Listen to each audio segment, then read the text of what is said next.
நல்லா ஜம்முன்னு அப்படி மேலே ஏறிட்டோம் லைஃப்பில் அப்படின்ற மாதிரியான ஒரு எண்ணத்தை கொடுக்கும், அதீத ஆசை.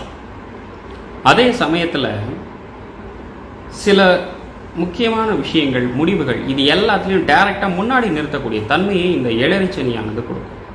திருமணமாக இருக்கட்டும், இல்லை சில முக்கியமான முடிவுகளை எடுக்கக்கூடிய விஷயமா இருக்கட்டும், எல்லா விஷயத்துலையும் உங்களை தான் முன்னாடி முன்னிலைப்படுத்துவார்கள். அதே மாதிரி கேட்ட இடத்துல பணம் கிடைக்கக்கூடிய ஒரு காலகட்டமும் இந்த ஏழரை சனி காலகட்டத்தில் தான் நல்லா இருக்கும். மற்ற நேரத்தில் கிடைக்குதோ கிடைக்கலையோ, ஏழரை சனி காலத்தில் தான் ஒரு மனுஷனுக்கு கேட்ட இடத்துல பணம் கிடைக்கும், பண உதவிகள் கிடைக்கக்கூடிய ஒரு காலகட்டமாகவும் இந்த ஏழரை சனியானது கொடுக்குறது. இப்போ வயது வாரியாக பலாபலங்களை பார்க்கலாம். மாணவர்களை எடுத்துக்கிட்டோம் அப்படின்னு சொல்லி சொன்னால், பொதுவாக மாணவர்கள் அப்படின்னு சொன்னாலே எல்கேஜி ப்ரீகேஜிலாம் ஆரம்பித்து கிட்டத்தட்ட பிஹெச்டி படிக்கிற வரைக்கும் அவங்க எல்லாரும்